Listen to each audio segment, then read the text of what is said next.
She doesn't deserve a penny. My cousin said it like a verdict. Arm extended, finger locked on me. Most of the room nodded quick. Obedient little bobs like they'd been waiting for permission to turn me into the villain. My uncle sank deeper into my grandmother's leather chair, calm as a judge. My mom's grip crushed my knee under the coffee table. My brother whispered, "This is crazy," but the air swallowed him whole. Then my grandmother's lawyer smiled. "The thief is in this room." The grandfather clock ticked. Cinnamon clung to the old wood. He flipped open his laptop, paused, then looked straight at my cousin and clicked play. The living room had been rearranged like a courtroom, only no one bothered to pretend it was fair. Folding chairs formed a sloppy half-circle around the fireplace. The lawyer's briefcase sat on the coffee table like a black brick. Sunlight slipped through lace curtains and painted soft patterns on the hardwood, the kind I used to help my grandmother polish on Sundays. I stayed seated, shoulders back, hands folded, teacher posture. You learn fast in an elementary classroom. The moment you look shaken, the noise wins. My cousin kept standing, chin lifted, designer bag tucked under her arm like a trophy. Her nails tapped against it in a steady little rhythm that made my skin crawl. Tap, tap, tap. She wasn't just accusing me. She was auditioning for the role of responsible family member. Across from me, my uncle had claimed my grandmother's leather armchair the second he arrived. Like the seat came with authority. He didn't raise his voice. He didn't need to. He wore that calm, confident expression that says, "I'm the adult here, and everyone else should follow." My aunt hovered behind him, phone angled just low enough that she could pretend she wasn't recording. Every few seconds, she glanced at the screen like she was checking whether this moment was getting the attention it deserved. My brother stood near the wall, jaw tight, arms crossed. He kept looking at me like he was trying to hand me courage through eye contact. My mom leaned in close, whispering, "Don't say too much." Her voice shook on the last word. My cousin didn't wait for anyone to answer. "Let's be honest," she said, sweeping her gaze around the room. Who had the most access? Who had the keys? Who was here all the time? Acting like a saint, I opened my mouth, then shut it. Explaining always sounds like bargaining when a crowd has already decided your motive. My uncle finally spoke. "If valuables went missing," he said, slow and measured. "We can talk to an attorney about contesting the will. We can question whether Mother was fully protected from influence." Protected. That was the word people use when they want to accuse you without saying the accusation out loud.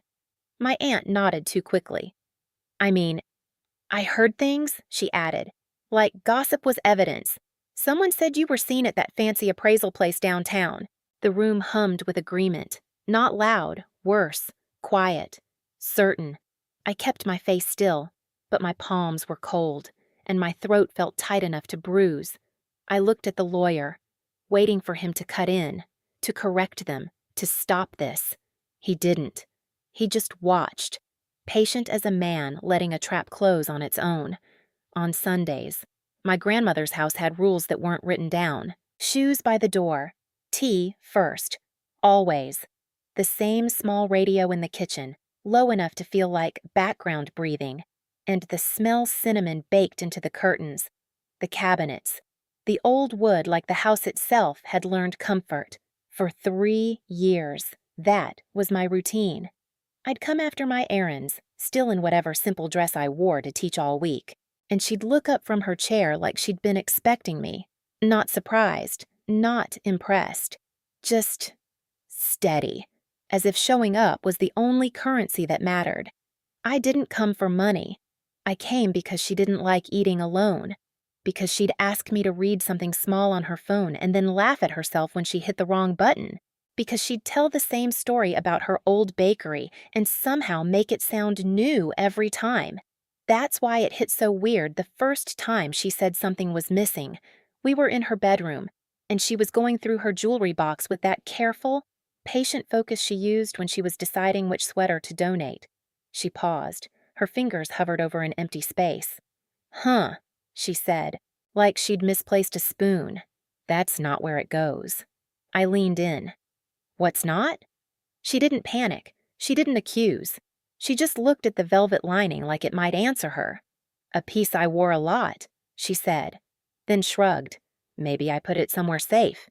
We searched anyway. Drawers, closet pockets, the little dish by the sink where she dropped rings when she made tea. Nothing. I told myself it was normal. People misplace things. Grief does odd things to a house.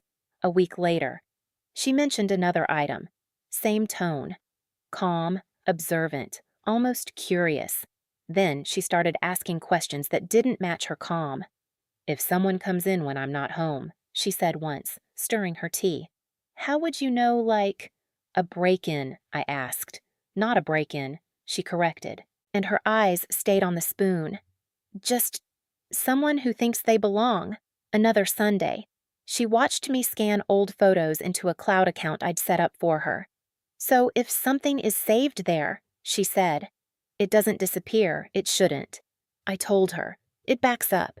She nodded like she was filing the word away. Backup. Around that time, my cousin started showing up more. Not on Sundays, never on Sundays. Weekdays. Quick visits, expensive hugs, big smiles that ended the moment my grandmother looked away. My aunt's voice started popping up too. Not in the house, but in the air around town. "So sweet you're over there all the time," she'd say with that sharp little laugh. "Must be nice to have that kind of access." And then came the line that made my stomach drop the first time I heard it. I heard she was seen downtown, getting jewelry appraised. It was true, just not the way they meant it.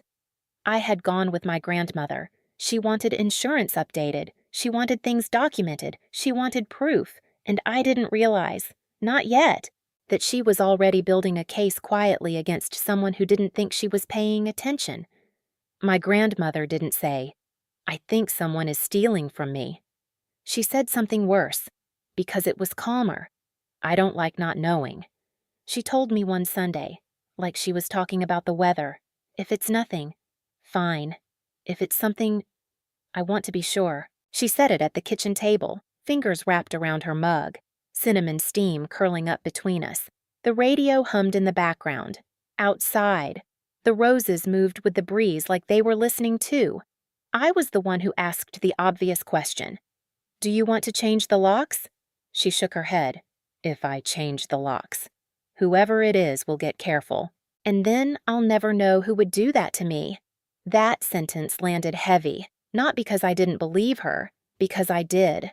A few days later, she told me afterward. Not before she met with her lawyer. She didn't turn it into a family announcement. She didn't call anyone out. She chose the one thing my family couldn't argue with, a plan that didn't rely on anyone's feelings. When she brought it up to me, she made it sound harmless. "Help me with the technology stuff," she said, waving a hand like she was asking me to open a jar. "I want backups. I want everything saved." So I did what I always did. I showed up. I set up a cloud account for her photos and notes, and I made sure her tablet and phone were connected. I labeled things in plain language so she could find them later. Family pictures, old recipes, bills, payments. The stuff that makes life feel organized. I didn't know that. In that same week, a security company came by while I was at work. Nothing dramatic, no flashy doorbell camera, no obvious gadgets, just small indoor cameras placed where they looked like ordinary household objects. Her house, her rules, and because she'd already talked to her lawyer. Everything was set up the clean way. The cameras saved automatically. No one could accidentally delete something and pretend it never happened. If there was movement, it was recorded. If it was recorded, it was backed up. She didn't tell me the details. She didn't have to. She knew I would have questions, and questions turn into worry, and worry turns into warnings. She wanted the thief comfortable. But she did tell me one thing that stuck. "People who do wrong," she said, tapping the table once for emphasis, "always rush to blame someone else." I gave her a look. "Is that a life lesson?" "It's a pattern," she corrected, "and patterns are useful." Then she smiled, small and sharp, the kind of smile that made me remember she ran a business for decades and never let anyone cheat her twice. Later, after another item went missing, she didn't cry, she didn't rage, she wrote something down, dates, days of the week, small notes like, Tuesday afternoon or Thursday morning, not emotions, data. And she made one final decision that I didn't learn about until much later. She added a clause to her will. Not a dramatic curse, not revenge for revenge's sake. A simple condition: if anyone stole from her or tried to profit from stealing, they would forfeit whatever she'd left them. Clean, legal, unarguable. By the time the will reading happened, the trap wasn't just set, it was waiting. Mr. Brennan didn't raise his voice. He just turned the laptop toward us and connected it to the TV my uncle had bought Grandma, like she was a reluctant student. The screen glowed. The grandfather clock ticked once. "You've all had your say," the lawyer said. "Now you'll watch." My cousin's mouth opened, then closed when he clicked a folder labeled security clips. Plain words. Dates. The first video filled the TV. Grandma's hallway. A weekday afternoon timestamp. I knew that hour. I'd been at work. Marker on my fingers. Kids calling my name. On screen. The front door unlocked, no force. No panic. Like someone belonged there. My cousin walked in. She didn't call out. She moved straight down the hall. Another angle, Grandma's bedroom doorway. She went to the dresser and opened the jewelry box like she'd done it 100 times. Calm hands. No hesitation. She chose. Slid something into her purse and shut the lid. My mom made a sound that was more pain than breath. My cousin tried to smile. "That's not Mr. Brennan," clicked again. Another day, same motion. This time she rearranged the remaining pieces to hide the gap. Careful, neat. Like she was cleaning up a mess she'd made on purpose. My uncle stood. "Palms out." "You can't prove." "Then let's use what doesn't argue." Mr. Brennan cut in. He opened another folder, receipts and records. "These are from a high-end appraisal and resale shop downtown," he said. Routine business records, dates, descriptions, signatures. He didn't read every line. He summarized the pattern. The items Grandma documented for insurance showed up on those records within days. Round numbers around 8,000, around 10,000. More than once adding up to around 30-something thousand. My cousin's face drained. That could be anyone. "It wasn't," Mr. Brennan said, and clicked one more clip. Grandma's kitchen appeared. Her round table. My uncle leaned forward, voice low. My cousin sat across from him. "Purse on the table like part of the deal. You're sure everyone will believe it's her?" my uncle asked. My cousin's laugh on camera was ugly. "Most people already do. She's always here. It's easy. And if we say Mom wasn't fully sharp," my uncle said, "we can talk to an attorney about contesting the will." My cousin nodded. "We just need the room to nod." My brother muttered, "Oh my God." On screen, my uncle grabbed a cookie like he owned the jar. "I need money. Business is sinking. I've got tax trouble." My cousin's voice stayed smooth. "The house is worth more than $1 million. The rest of the assets. That's the real prize." Mr. Brennan paused the video. Silence slammed down. Not polite silence. The kind where you can hear the air conditioner hum and the clock suddenly sounds loud. My mom rose so fast her chair scraped the floor. "You let them point at my daughter," she said to the room. Not screaming worse. Shaking. You nodded like that meant something. Nobody met her eyes. My cousin finally found her voice. This is a setup." Mr. Brennan's smile didn't move. "No. It's documentation. Your grandmother believed in facts. She also believed the first person to accuse would usually be the person with the most to hide." My aunt's phone stayed still in her hand. Screen dark. My uncle stared at the floor. My cousin's lips moved without sound. Mr. Brennan closed the laptop halfway and looked at them both. "One more thing," he said, "before anyone leaves. Know this: a detective is waiting outside to speak with the individuals shown in these materials." My cousin's eyes snapped to the front door, and for the first time all afternoon, she looked scared. Nobody rushed for the door after that, not even my cousin. Fear has a way of gluing your feet to the floor when the room finally stops playing along. Mr. Brennan kept his voice even, like he'd rehearsed it in advance. "Just so we're clear," he said, Law enforcement is involved because theft is a criminal matter. This isn't a family argument, it's evidence. My uncle swallowed. So what, she's going to jail right now? That's not how this works, Mr. Brennan replied. There will be statements, an investigation. Time. He looked at my cousin. You'll have choices. Cooperate. Make restitution. And let that be considered. Or deny it and let the process do what it does. My cousin's shoulders tightened inside her blazer. I can pay it back, she blurted, too fast. I can fix it. You can start. Mr. Brennan corrected. Your grandmother left instructions. Restitution of around $40,000, paid over the coming months. Return what you can. Repay the rest. The detective will explain next steps. My uncle tried to sound innocent. I didn't take anything. Mr. Brennan didn't argue. He slid a single page onto the coffee table. Conspiracy doesn't require you to physically take the item. Your own conversation covered motive and intent. My mom's voice shook, sharp enough to cut. You were going to ruin my daughter's name to save yourself. He stared at her like she'd changed the subject. I was desperate. And I was loyal, I said. It was the first time I'd spoken in minutes. My voice came out flat, controlled. You tried to make that look like guilt. Mr. Brennan opened the will again, paper crisp in his hands. There is also a morality clause, he said. Any beneficiary proven to have stolen from Mrs. Dorothy, or who participated in a plan to profit from it, forfeits their share. My uncle's face tightened. You can't, I can, Mr. Brennan said. And your mother did. He turned to me. The house and the remaining assets go to you. The estate is valued just under $3 million. My stomach clenched not from greed, from the weight. My grandmother had turned her life into a final boundary, and she'd put my name on it. Mr. Brennan handed me an envelope. She asked that you read this later, privately, outside. I heard a car door close, then a calm knock professional, unhurried. For the first time all afternoon, it wasn't me on trial. 6 months later, the house didn't feel like a courtroom anymore. The wraparound porch still creaked in the same spots. The rose bushes still leaned toward the sun, and the grandfather clock still kept its stubborn rhythm.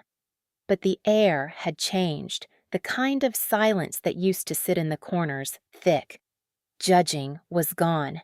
The living room became a small community center, one careful choice at a time.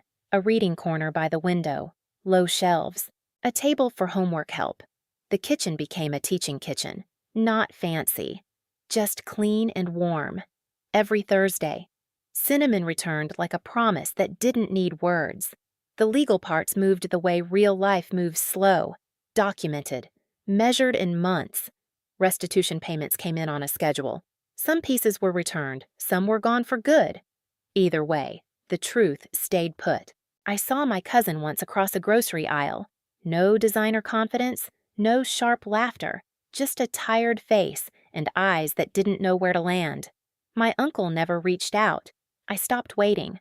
Some nights, after everyone left, I sat on the porch steps and listened to the clock inside. Tick, tick, tick. It didn't sound like a countdown anymore. It sounded like boundaries holding. If there's one thing this story makes painfully clear, it's this kindness should never be treated as evidence of guilt. Amanda showed up, week after week, because she loved her grandmother, not because she was playing the long game. Yet, the moment money entered the room, a crowd was ready to nod along to a convenient villain. And that's exactly the ethical line this channel keeps coming back to. What's acceptable? Asking questions, wanting clarity, protecting an elderly loved one. What's not acceptable? Using rumors as proof. Using family as a shield for greed. Turning someone's loyalty into a weapon against them. That's not tradition. That's entitlement with a nicer label. So here's a question for you. How many people in that living room weren't truly convinced, just afraid to be the next target? Because that's a real problem in society, too. We stay quiet, we go along, and we tell ourselves it's not our fight. Until it is. The takeaway isn't never trust anyone, it's learn boundaries, demand facts. And remember, a decent person doesn't have to destroy someone else to get what they want. Thank you for listening today with Mayday's Revenge. See you next time. If there is one thing this story makes painfully clear, it is this. Kindness should never be treated as evidence of guilt. Amanda showed up, week after week, because she loved her grandmother, not because she was playing the long game. Yet, the moment money entered the room, a crowd were already to not belong to a convenient villain. That's exactly the ethical lie this channel keeps coming back to. What's acceptable? Asking questions, wanting clarity, protecting an elderly loved one. And what's not acceptable? Using rumors as proof, using family as a shield for greed, turning someone's loyalty into a weapon against them. That's not tradition. That's the entitlement with a nicer label. So here's a question for you. How many people in that living room were not truly convinced, just afraid to be the next target? Because that's a real problem in society too. We stay quiet, we go along, and we tell ourselves, it's not a fight, until it is. The takeaway isn't never trust anyone. It's learn boundaries, demand facts, and remember, a decent person doesn't have to destroy someone else to get what they want. Thank you for listening today with Mayday's Revenge. See you next time.